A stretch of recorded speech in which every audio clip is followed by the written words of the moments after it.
think we are ready. So we're looking at section 3.2. This is the last part in this chapter that we're going to cover, the last section in this chapter. Next class period, Tuesday, read over 4.1. 4.1 for the quiz on Tuesday next week. Thursday next week is going to be the review. A week from Tuesday next week is going to be the test. The test is on April 4. That's going to stay the same. And we're just going to be one day behind on the homework assignments and combine the last two into one. Okay, so some definitions that we had here. Let A be a set and R be a relation on A. R is reflexive on A if and only if for all x in A, x is related to x. In other words, I could write this also saying x comma x is in R. That's what it means to be reflexive. It's symmetric if and only if for all x, y, in A, if x, y is in R, then yx is in R. That's what it means to be reflexive. And then symmetric, and then transitive is if x, y, and yz are in R, then xz is in R. That looks like function composition there on that last one. And that's our transitive property. So you can use either notation to define it. A relation R on a set A is an equivalence relation on A if and only if R is reflexive on A, symmetric, and transitive.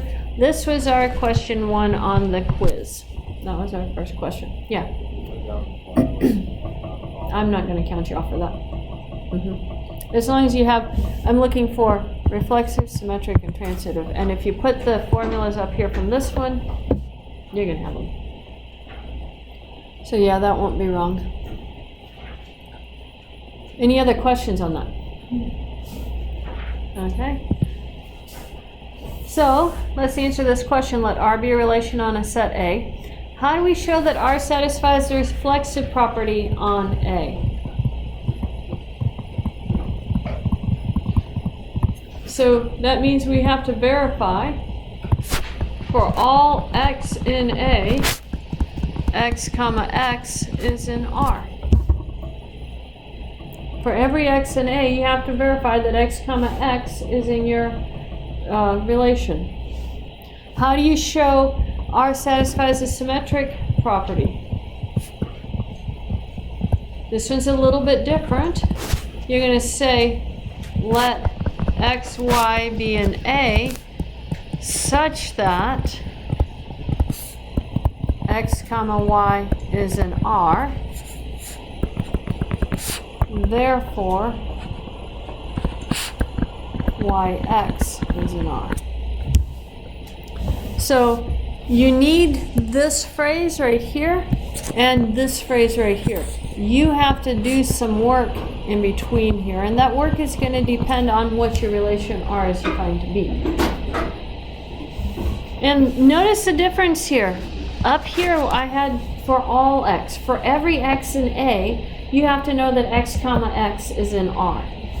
You don't have to know this for all x in A. On the second one, if you have x and y that are related, x comma y is in R, then y comma x has to be in R. But maybe there's nothing in your relation. If it's an empty relation, it will be symmetric by nature of the fact that you don't have x comma y. So if you have false, false implies true is true, and false implies false is true. So if the first part, x, y, and A, such that x comma y is in R, if that is a false statement, it doesn't matter what comes afterwards, your answer is always going to be true. So an empty relation is symmetric. An empty relation is also going to be transitive, but it will not be reflexive, because for everything in A, you have to have x comma x in R. So how do we show transitive? We're going to let x, y, z be in A such that x comma y and y comma z are in R. Notice that I have those two values are the same. You have to have the ending value same as the beginning of the next value, sort of like our function composition. Then we have our dot, dot, dot. Therefore, xz is in R. And here again, this is going to be some work depending on R.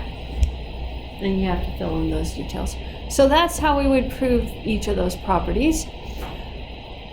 I would suggest memorizing this process because we're going to see it all again next semester in abstract algebra.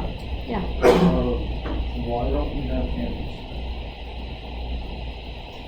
You can say not symmetric, but we don't actually define an anti because that takes almost a different meaning as a complete opposite.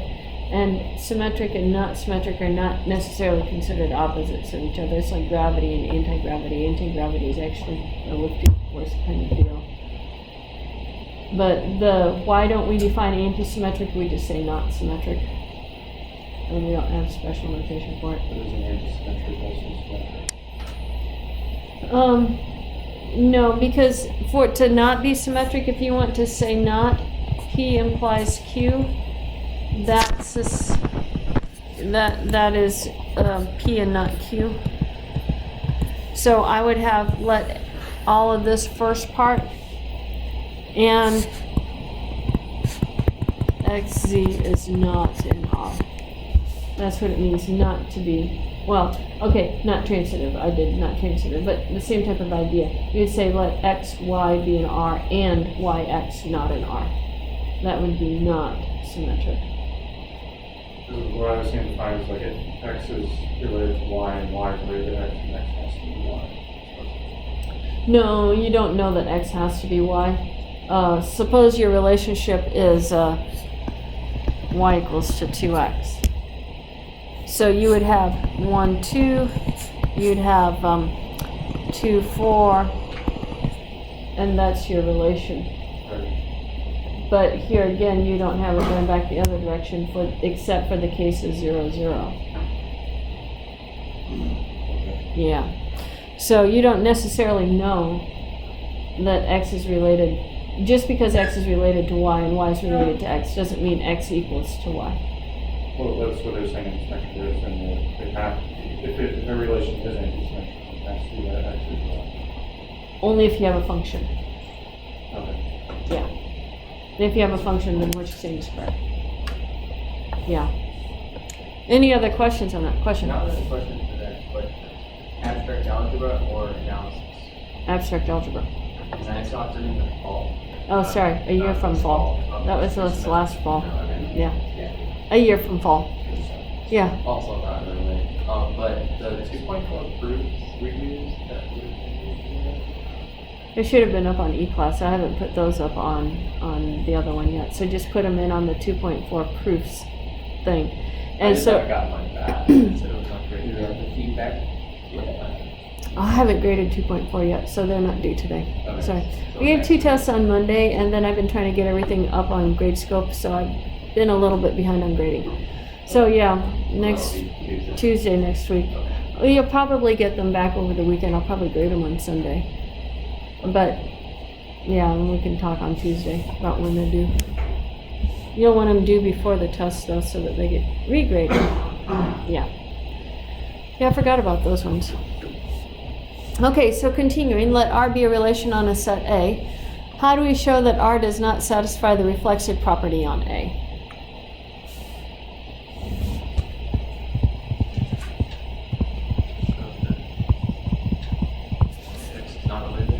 Well, show that, find an X in A such that X comma X is not in R. So that X is not related to X. But you don't have to do it for all X. You only have to do it for one. Because the reflexive has to work for all of them. So to make the negation of for all, you just showed there exists. So find an X that fails. How about not symmetric?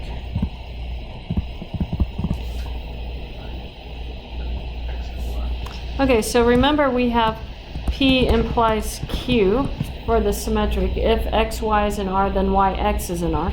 And we want to show not that, so that is equivalent to, I'm going to use the if and only if notation here. That is equivalent to P and not Q. So what we have to do is show there exists X and Y in A such that X, Y is in R and Y, X is not in R.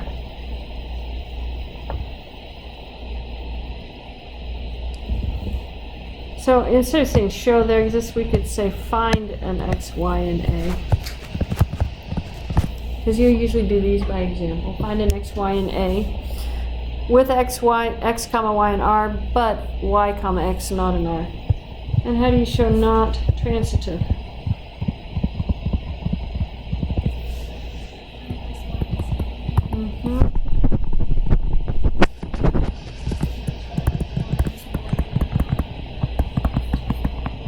Yeah.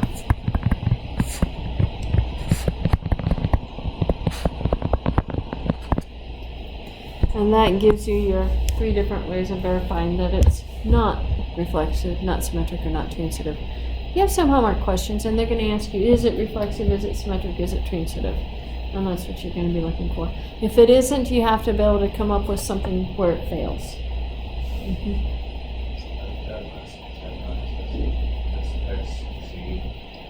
Is not an element of.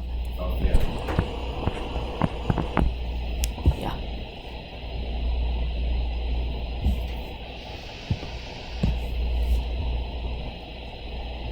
Any other questions on that? By the way, I haven't put the homework for this section up yet. I just remembered it's on my computer, but it's not posted yet. So the 3.2 homework up on eClass right now is not the correct one. It will get changed, but it has got more proofs in it than it's going to have. So give an example of a relation on a set A which is not reflexive. So first of all, what do we want to make our set A equal to? I would suggest something small. 1. It has to be a little bit bigger than. Okay. Yeah, it needs to be a little bit bigger so that I can get a symmetric and a transitive part. So not reflexive, what relation could I get right here to be not reflexive?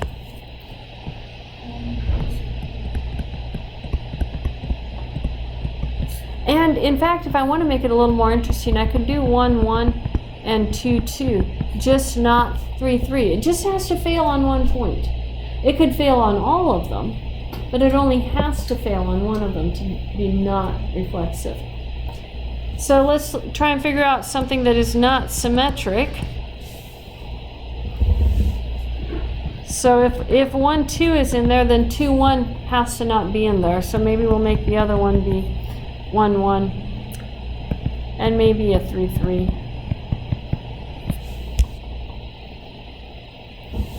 I don't have the opposite for 1, 2, so it's not symmetric. Does that make sense? And so then let's make it not transitive. So let's give it 1, 2, and 2, 3, but let's not put 1, 3 in there. And I can put 1, 1 in here and 2, 2 in here if I want, and maybe even 3, 3. It can be reflexive, but I'm just not letting it be transitive. So,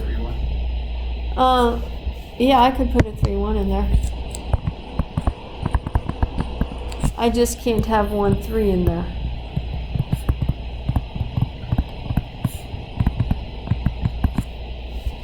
I just have to have one place where it fails it. Yeah.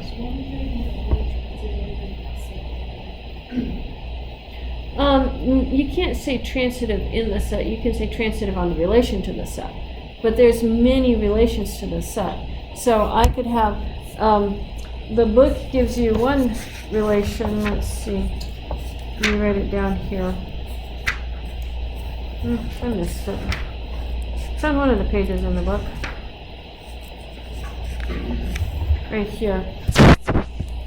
the book gives you this relation: 1, 1, 2, 2, 3, 3, 1, 2, and 2, 1. And it didn't include anything with 3 in it, other than the 3, 3. Is this relation, I'm going to call this H. Is H reflexive?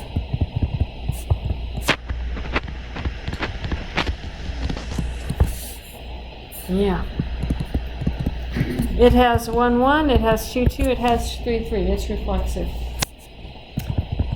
Is H symmetric? 1, 1, the backwards of 1, 1 is 1, 1, so it's there. The backwards of 2, 2 is 2, 2. Backwards of 3, 3 is 3, 3. And then you look at 1, 2. Is the backwards of 1, 2, 2, 1 in there? Yes. So it is symmetric. And is H transitive?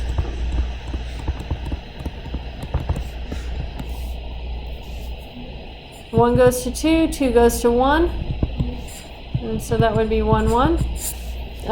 2 goes to 1, 1 goes to 1, so that would be our 2, 1. And 1 goes to 2, 2 goes to 2. So any way that I choose to follow through, I have that final point there using the composition. So yes, it is transitive. So this is an equivalence relation.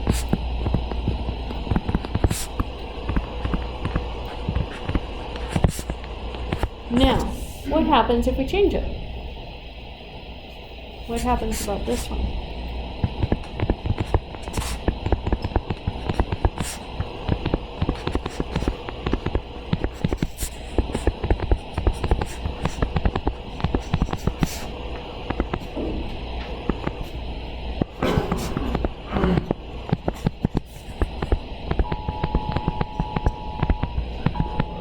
That is an Amber Alert. I'm going to sound myself on.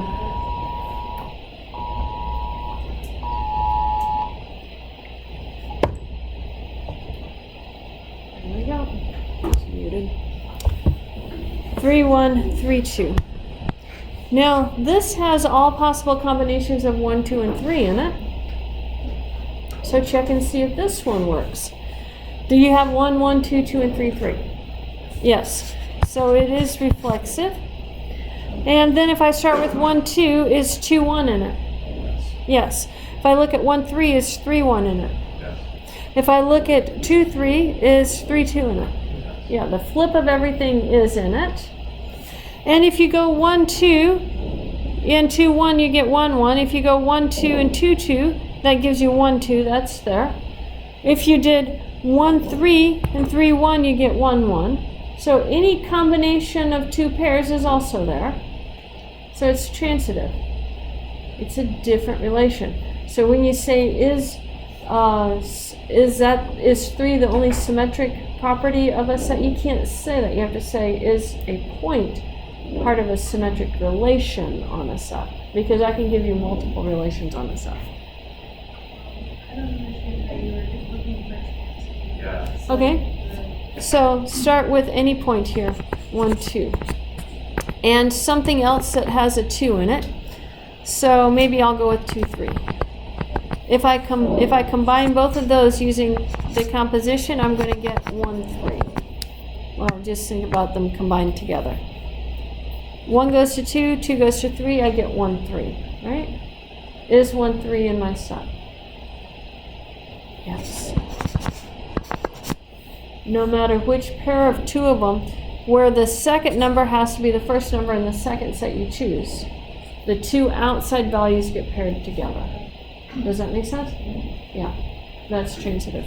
So here, it gives you 2 points, 1, 2, 2, 3.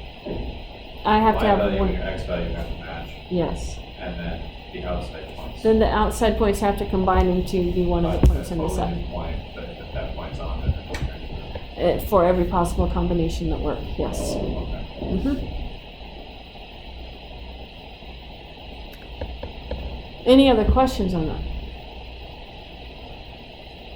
Yeah. So you look at the set 2, 2, with an element 2, 2. Mm-hmm.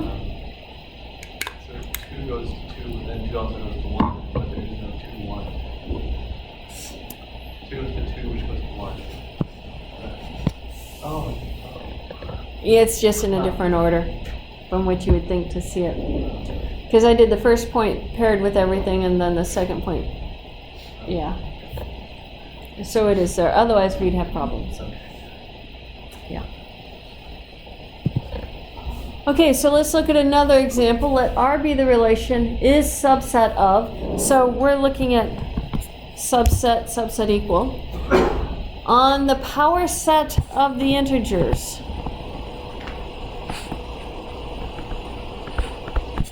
I guess I typed that there too. We want to look, is R reflexive on the power set? Is it symmetric? Is it transitive? So, first of all, what does the power set of our integers look like? The easiest one. It's going to have the empty set in it. Then it's going to have all possible singleton sets. So 1, 2, keeps on going. -1, -2, keeps on going. Then combinations of 2, right? 1, 2, 1, 2, 3, keeps on going, and so forth. It's all possible combinations. The set has an infinite number of elements in it. I'm not going to list them all. There's an infinite number of possible different types of combinations on it. I'm not going to list them either. But we get the idea. It's all possible combinations of integers in a set. Now, is it reflexive? So we're looking at the relation is a subset of. So if I take any set in here, I'm going to write it this way. For any A in the power set of the integers, is A a subset of A?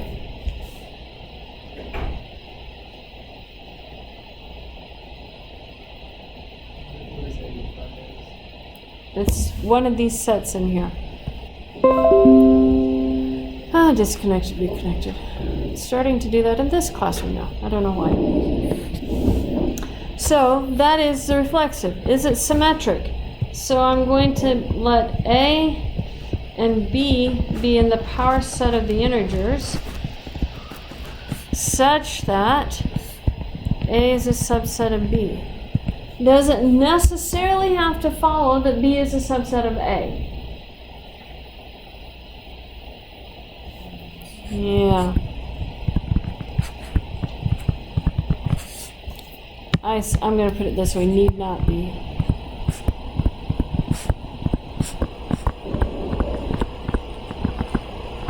So in this case, give an example. When it fails, let's give an example. I'm going to let A be the set, the singleton set 1. I'm going to let B be the set 1, 2. Then I know that A is a subset of B, but B is not a subset of A. Therefore, is subset is not symmetric. Now, let's check for transitive. Let A, B, C be in a power set of Z such that A is a subset of B and B is a subset of C. Can I conclude that A is a subset of C?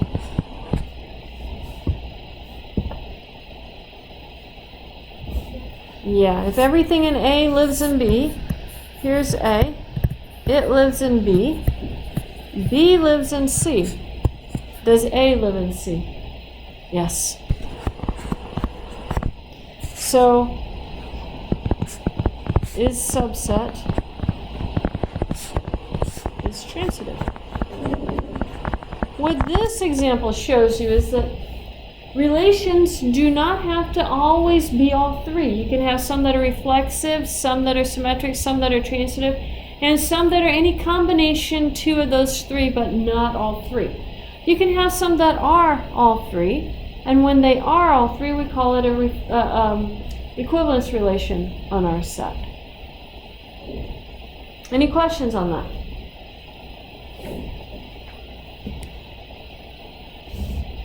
Okay, so let's continue. We are getting to the fun stuff. Let R be an equivalence relation on a set A. For X and A, the equivalence class of X determined by R is a set. X mod R is all Y and A such that X is related to Y. When R is fixed throughout a discussion or clear from the context, then we use a notation with the boxes around it or the bar on top. My preference for typing is the boxes around it, because to put the bar on top, you actually have to use a backslash bar to get the bar on the top, and that's a lot more typing than backslash bracket, because it fills in both sides of it for you. Sorry, you just do bracket, you don't have to do backslash bracket. It fills it in for you. So it's less typing for the brackets. We read X mod R as a class of X modulo R, and the set A mod R is an equivalence class. It's called A modulo R. Of all equivalence classes is A modulo R. So keeping these definitions in mind, let's look at some examples here. A is going to be the set 1, 2, 3. The relation is each element paired with all the other elements in our points. So classwork 1, is R an equivalence relation on A? Explain. That would be what you're doing on, if you take your quizzes and turn them over to the back side, that's what you're going to start writing there on the back side.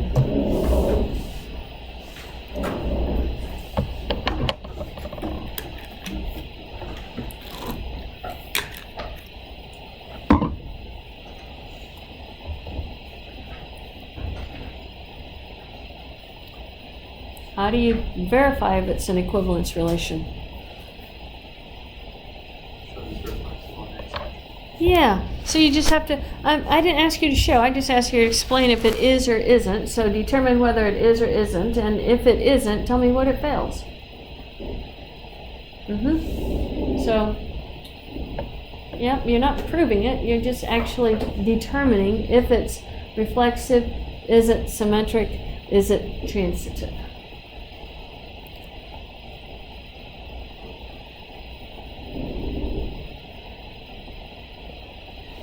I'm going to go back a couple of slides.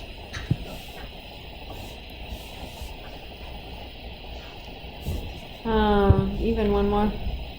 There we go. You'll notice I talked about K down there at the bottom. That's the same relation that you have.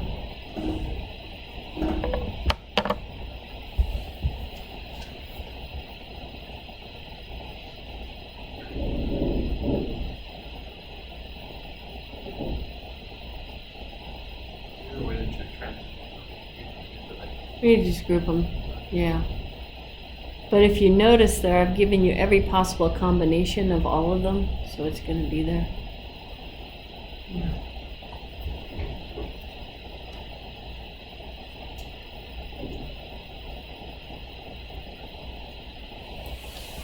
So tell me about this one. What do you think? It is reflexive. How about symmetric? Yes. How about transitive? Yeah, it's going to be all three. So your answer for that one is it is an equivalence relation, since it is reflexive, symmetric, and transitive. So you look for all pairs. So I have 1, 2. Is 2, 1 there? Well, there's 2, 1. So if you look at that one, it has to have its pair. Look at the next one, 1, 3. Is 3, 1 there? Yeah. And then 3, 2, and 2, 3. So you're looking all, yeah.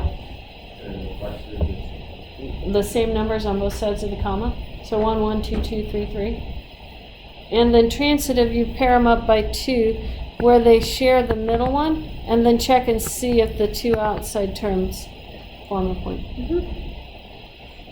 Which is actually the hardest one to check, because you have the most things to check. Yeah. So that one is an equivalence relation. Do we have that written down on our class worksheet?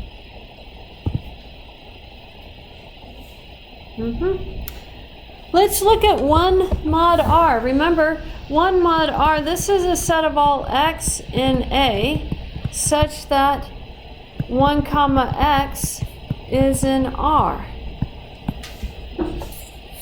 So let's look at this set right here. I'm looking for 1 comma x. So anything paired with 1. So if I look at this, I have 1 is the second one for that one, 2 is the second one, 3 is the second one. So 1 is the first pairing, and I have 1, 2, and 3 are the second pairings for that. So this is actually my set A. Does that make sense? And if you only, like, so you didn't have the point 1, 3 in there, would this set only be 1, 2? Yeah, that's correct. It's everything that has 1 as its first pair.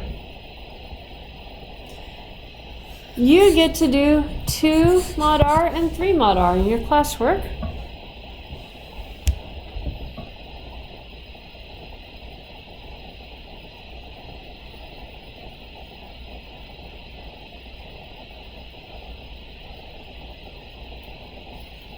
And so what do you get for 2 mod r and 3 mod r? Same thing, 1, 2, and 3, yes.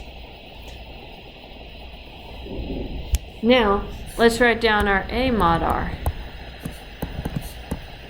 This is actually, I only have to write down one value since 1 mod r is equal to 2 mod r is equal to 3 mod r. You only list the ones that are different. If you had 2 or 3 different ones of these, then you would list those in there. But you only list the sets that are different. So in this case, our A mod r is simply our set 1 mod r. They're the same set, which is also our set A. Any questions on that?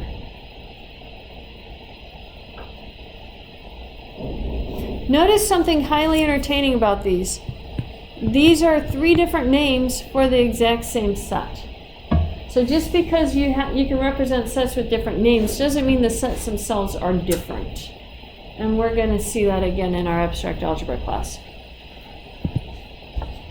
Okay, so let's go on with our definition. Let m be a fixed positive integer. For x and y in the integers, we say x is congruent to y modulo m. If and only if m divides x minus y. That was what I was looking for the definition. That, and then this line right here, the number m is called the modulus of the congruence. The set of equivalence classes for the relation is denoted by z sub m. So let's talk about our notation here. Question? Would you accept the formula for that one too? Yeah, you can give me a formula. Okay. Yeah, you can give me a formula. It works. It means the same thing. So our set here, k mod m, these are all the integers related to k, is all x in the integers, so that x minus k equals mt for some t in the integers. And you could have given that to me up above instead. So that's the formula. Notice that you can actually add your k to the other side and you get x equals k plus mt. We're going to use these various forms as we go through the homework and as we deal with modular arithmetic. So let's look at example, the next example. Determine the modular class for 4. So this is all x in the integers such that x minus 4 is equal to 3t, 4t in the integers. Or if I want to rewrite that, I can write x is equal to 4 plus 3t.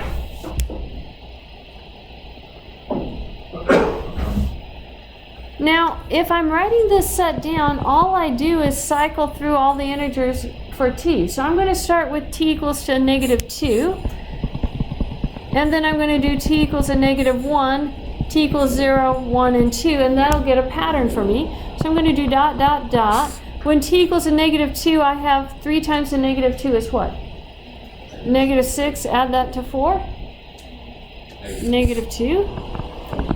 When t equals a negative 1, you get 4 minus 3, 1. When t equals 0, 4. The t equals 1 gives you 7. T equals 2, 10, and it keeps on going. Notice this pattern. It has 4 in it. 4 is what I have in the name. Whatever you have in your name will appear in your set. We have a theorem that says that. And then the difference between 1 and 4 is 3. And then the difference between negative 2 and 1 is 3. So I could have started with 4 and subtracted 3 a whole bunch of times and added 3 a whole bunch of times. And that would also have generated my equivalence class. Does that make sense? Okay? These are all equivalent because they are different by a multiple of 3, adding 3 to it each time. So you guys get to do 10 mod 3. I would say start with 10, subtract 3 a bunch of times, and add 3 a bunch of times, and put some dots at the beginning and at the end. Question? Yeah, I'm just curious, where did you go with that equation inside? For this to be, it means that x is related to 4.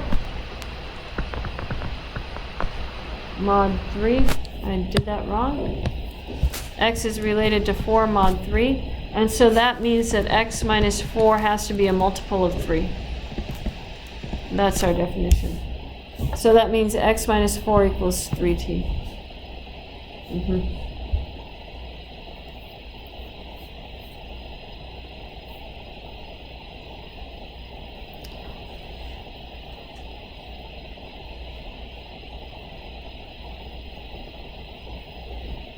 So if you're done with 10 mod 3, what do you get for your sets? So is it the answer is x common of z for both? This is the answer. Or if we don't write that. That first part is just the work to get there. Yeah, so your 10 mod 3 is going to be the same set. If you subtract 3 each time from 10, you'll get the same numbers as I had. If you add 3, you'll just get bigger numbers. And you express that answer as an interval, Like negative 2 to. No, it keeps on going. It goes all the way to minus infinity and all the way to plus infinity. There's something else that is different about all of these numbers, or the same about all of these numbers. They are all will have if you think about 4 divided by 3, what is the remainder of 4 divided by 3? 1. Think about any other number in that set, say 10. What is the remainder of 10 divided by 3? 1. They will all have the same remainder when divided by 3.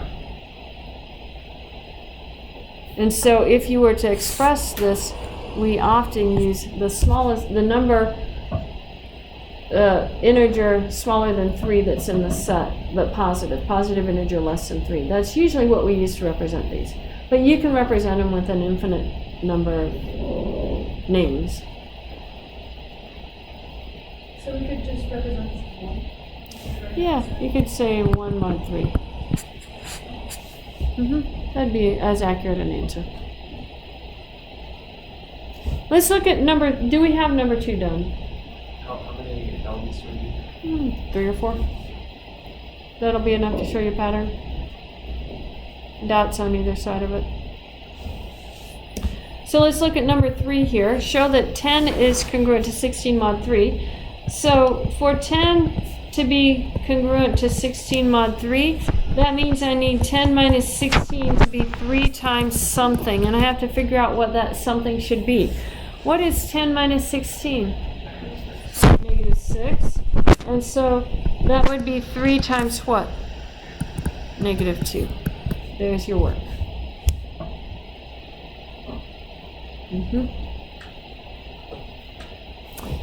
So, number 4, I want to find everything z mod 3. Notice z mod 3 Remember what I said, the 4 set mod 3 was everything with a remainder of 1. What would be the elements that have remainder of 0 mod 3? 3, 6, 9, yeah, all multiples of 3. So that I'm going to put in here. We could have our 1s with a remainder of 3, and then we could have a set that has 2s with a remainder of 3. And that's what our equivalence class is on the integers. All your integers fit in one of those classes. They're either multiples of 3 plus 1, or multiples of 3 plus 2. That's where all your integers go. Any questions on that? Question? Yeah, when you're doing the Z sub mod, does it all, like, depending on your sub mod number, is that the amount? So Z mod 4 is going to be 0, 1, 2, and 3. It will always be the number that you have here. If you have 4 here, you'll have 4 elements right there. And it'll stop one number less than the base, than the modulus. Any other questions? Okay. Let's get to our theorems. Let R be an equivalence relation on a non-empty set A for all x and y in A. X, this is our equivalence class. X mod R is contained in A.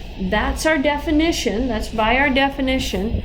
And X is in X mod R. This is the reflexive property. I'm not going to actually prove that one. We're going to look at part B here. It says X is related to Y if and only if X mod R equals Y mod R. So let's look and see what that means. If X is related to Y, that tells you that XY is in R, correct? R is an equivalence relation, so that tells you YX is in R by symmetric. So that tells you Y is related to X. Notice I started with something in X mod R. I've ended up with something in Y mod R. That tells us X is in Y mod R. I suppose I probably should have started with some other X mod K or something like that. If you start with something related to X, you have X comma that value in R. I'm going to start, because we have the Y up there, I'm going to do X related to K says XK is in R. That means KX is in R. So that says that K is related to X. We are given that X is related to Y. So K is related to X and X is related to Y tell you that K is related to Y by transitive. So that tells you K is in Y mod R. So you started with something in X mod R, you showed it's in Y mod R. You go backwards the exact same way.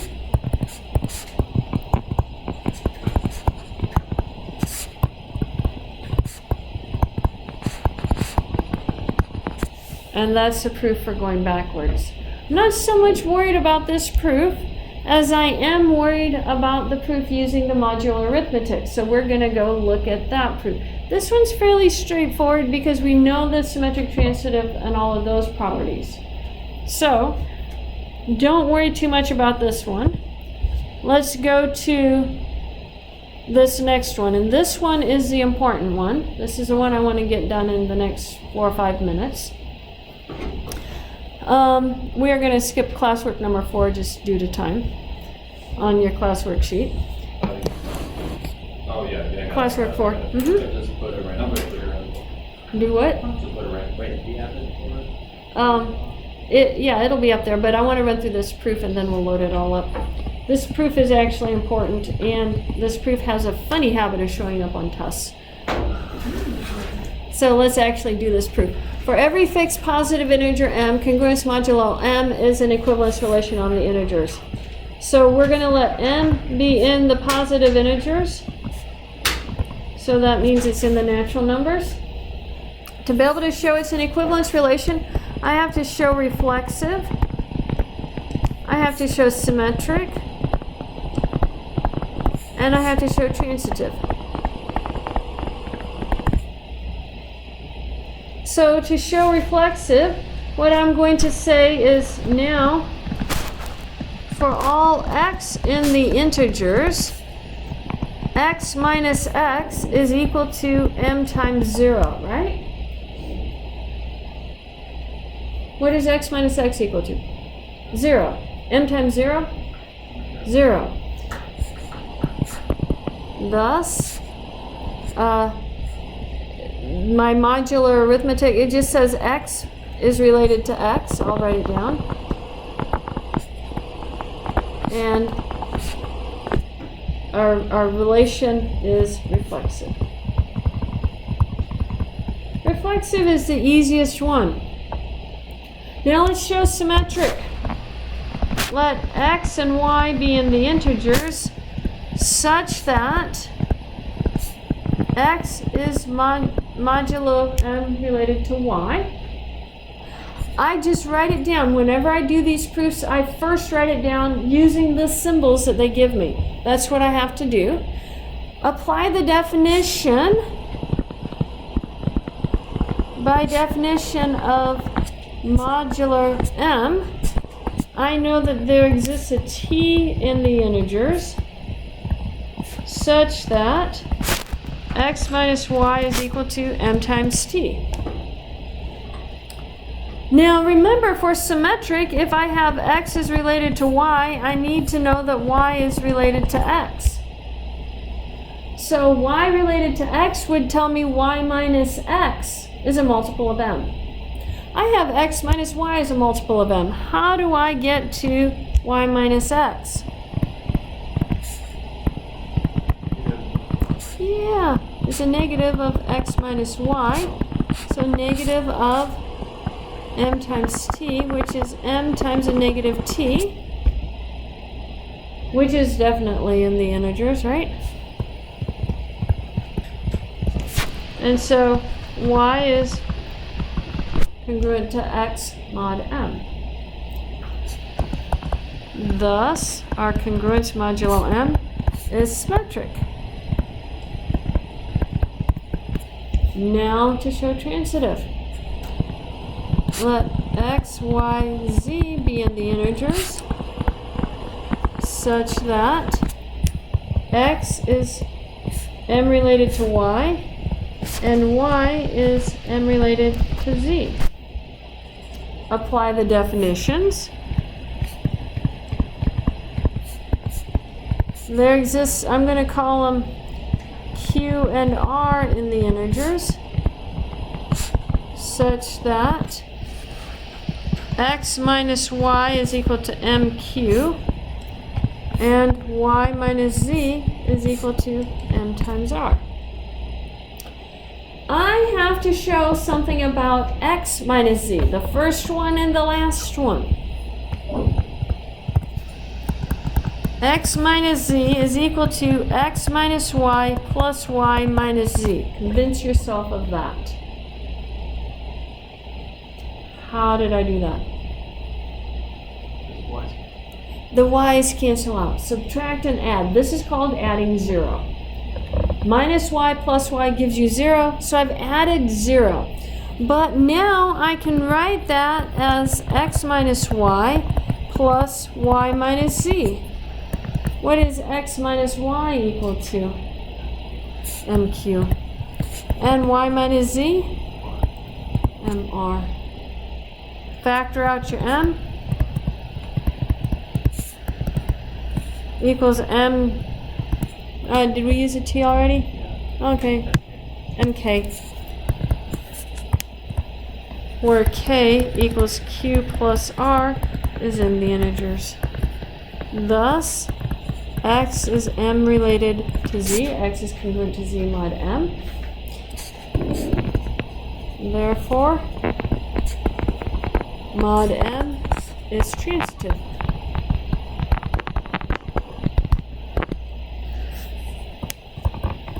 Since mod m is reflexive, symmetric, and transitive on the integers, oh, that's a horrible integers, I know that mod m is an equivalence relation.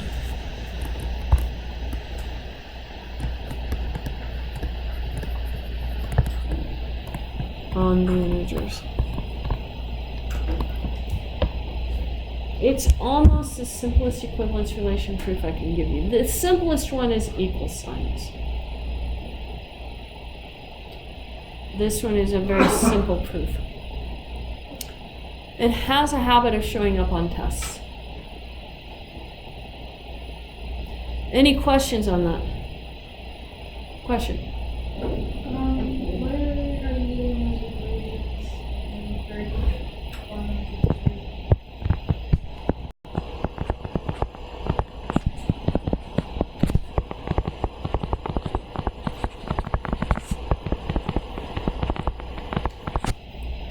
That equation? Yeah, m times 0. Yeah, so if I want to show x is related to x,